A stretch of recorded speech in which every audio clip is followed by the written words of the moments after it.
Welcome to the deep dive. We live in this hyper-connected world, right?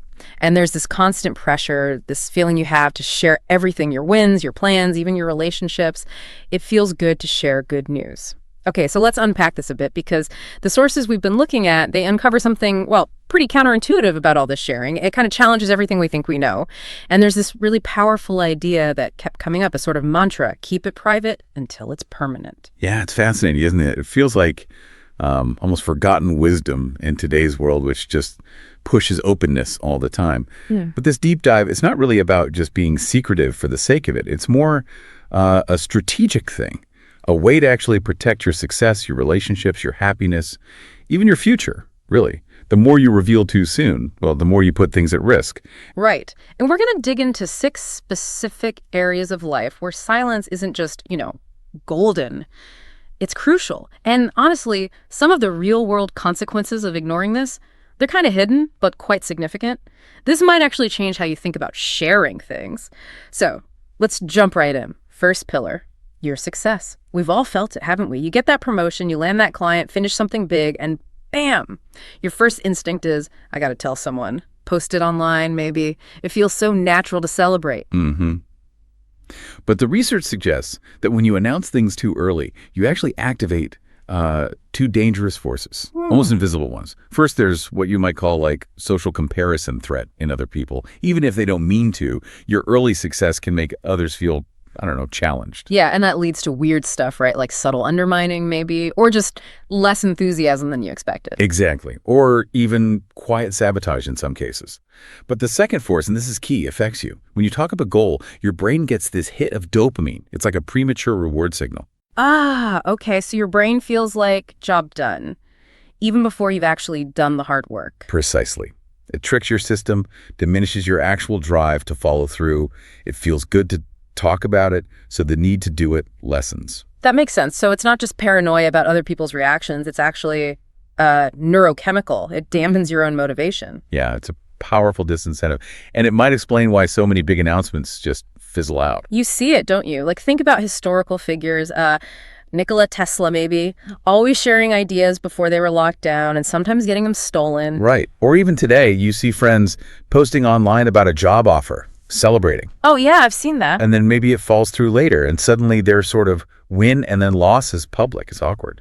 And there's data on this too, isn't there? Something from Harvard? Yes, exactly. A Harvard Business Review study found, and get this, 71% of goals that were announced publicly were never actually achieved. Wow.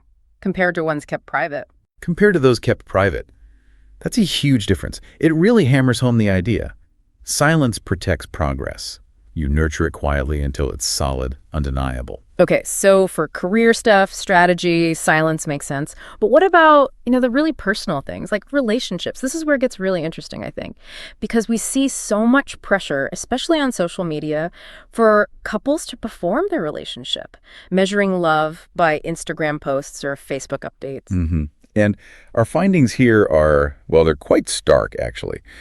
The more you expose your relationship to that kind of external gaze, the more fragile it seems to become. It's this thing called the third-party effect. Mm-hmm. All those outside opinions, comments, judgments, they create this sort of invisible interference. Like a wedge between the couple. In a way, yeah. It subtly distorts the direct connection, and that public validation starts to replace, or at least overshadow, the genuine private bond. So you end up kind of chasing likes instead of actually building the relationship. You can put it that way. You start performing happiness instead of living it. And the consequences aren't just, philosophical. Right. It's not just about feelings. No.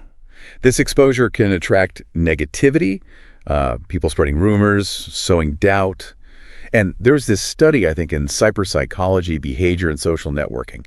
It found that over 60% of breakups among young couples involved conflicts stemming from social media. 60%? That's huge, just from social media issues. Directly linked. It shows how much those external eyes and opinions can really destabilize things. The core message from the research is pretty clear. Love tends to grow in private, but it can wither under that constant spotlight. So protect it, especially when it's new or developing. Exactly. Protect your heart, protect the relationship until it's truly strong, truly permanent, fortified against all that outside noise. Okay, moving from the heart to the head, I guess. Plans and strategies, whether it's business, career moves, even personal goals. Napoleon had that line, didn't he? The secret of war lies in the communications. He did, and it's incredibly relevant here. When you reveal your strategy too early, you're essentially handing your playbook to, well, let's call them competitors. And that might be actual business rivals, or maybe unsupportive colleagues, or even just people who, well-meaningly or not, might get in the way. You're giving them the tools to block you. Precisely. They can anticipate your moves, set up roadblocks, exploit weaknesses you didn't even know you revealed. It's like showing your poker hand way too early. Yeah, you're basically disarming yourself. I can picture it like entrepreneurs talking too much about a startup idea before it's protected. Happens all the time. And then seeing similar concepts pop up. Or athletes, maybe, whose game plan gets leaked. It just gives the other side a massive advantage. And it's not just hypothetical. There was a study on competitive behavior in business. It found that 82%, again, a big number, 82% of professionals admitted using insider knowledge about colleagues to get ahead. 82%. So people are actively looking for that edge based on what others let slip. It seems so. It really underscores why you need to guard your strategies, almost like, well, like state secrets. Because functionally they are. Your next move is valuable. Okay, what about money? Income sources. This is often a touchy subject. Some people are super quiet. Others, well, you see the flashy posts online. Cars, holidays. Yeah, and the research suggests that money, especially when it's displayed, acts like a magnet. And not always for good things. Sure, maybe some admiration, but also envy, unwanted requests for loans or help, competition, and sometimes real danger. So people start treating you differently, seeing you as a resource maybe, or a rival. Exactly. Or worse, a target. It changes the dynamic. That's why, many genuinely wealthy people are incredibly discreet. They live deliberately under the radar. And this isn't just about awkward conversations. There's a more serious side, too. You mentioned a study. Yes, a particularly chilling one from Nigeria looking at violent crime. It found that people who posted about their wealth on social media significantly increased their risk. I think it was over 200% increase in the likelihood of robbery attempts. 200%. Just from posting online. That's, wow. It's a stark reminder that not everyone watching you online has good intentions. Absolutely. Criminals are watching too. So the conclusion from our sources is pretty blunt. Your financial life should ideally remain a mystery. Silence here isn't just, wise. It's about survival. Okay, so we've covered success, love, plans, money.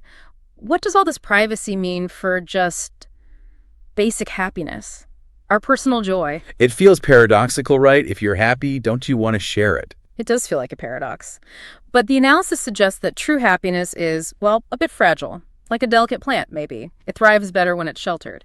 Because, let's be honest, not everyone claps when you're winning or when you're happy. Some people quietly resent it. The envy thing again. Yeah, but there's something deeper, too.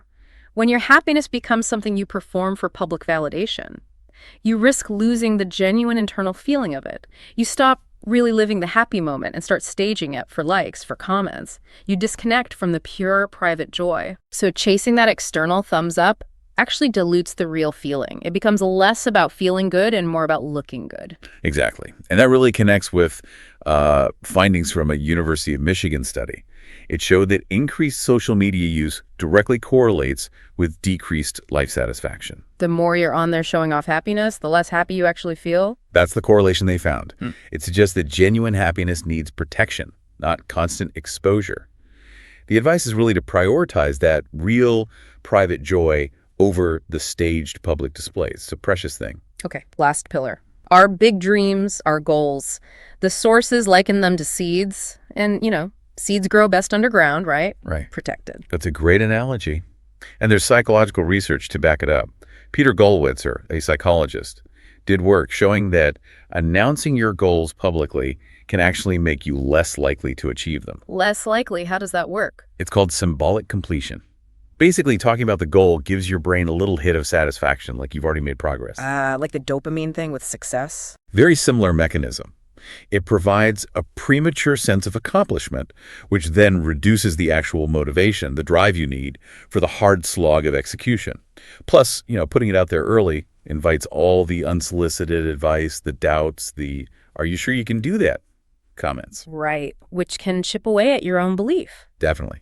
It erodes your conviction, sometimes subtly, sometimes not so subtly. So again, it's both internal short-circuiting motivation and external dealing with negativity. It explains why people who build big things often do it quietly at first, like J.K. Rowling writing Harry Potter in cafes, nobody really knowing. Exactly. Or Elon Musk keeping projects like SpaceX or Tesla developments under wraps until the big reveal. They protect the dream while it's vulnerable. Until it's strong enough to stand on its own. Precisely. Protect your dreams until they're unstoppable, until they have momentum. So when you pull all these 6 threads together, success, love, plans, money, happiness, dreams, a clear picture emerges, doesn't it? Silence isn't weakness. It's not empty space. It's actually an active, sophisticated strategy. It's about creating that protected space for things to grow strong, stable, away from judgment, envy, interference. Yeah, it's like a shield, protecting your energy, keeping you focused, disciplined, letting things mature properly. And in a world that just screams for transparency all the time, choosing that discretion, that privacy, it feels almost revolutionary now. It's a real source of power because the world is full of watchers, like you said. Some are rooting for you, sure, but let's face it, many are watching, maybe even hoping you'll stumble. And the cost of ignoring this, of oversharing, it's not trivial. The research paints a sobering picture. Remember those stats? Over 85% of failed startups, their core ideas were compromised or copied before they could launch properly. 85%.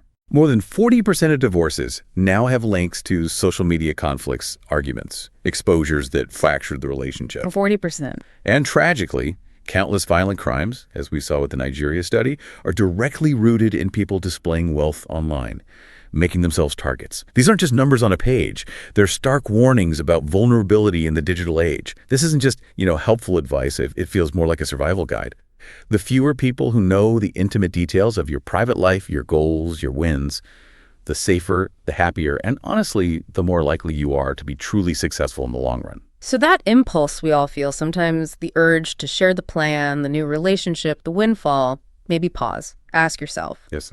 is this permanent yet? Is Yeah. it solid? And if not, keep it private. Exactly. This whole deep dive really challenges us to reconsider our default settings, doesn't it? Yeah. So maybe the question for everyone listening is, how can you deliberately, intentionally carve out those moments, those spaces of silence and privacy in your own life to really nurture what matters most and let it grow strong, resilient, permanent? Well, that's a powerful question to leave us with. Thank you for joining us on this exploration into the perhaps underestimated power of privacy. We look forward to our next deep dive.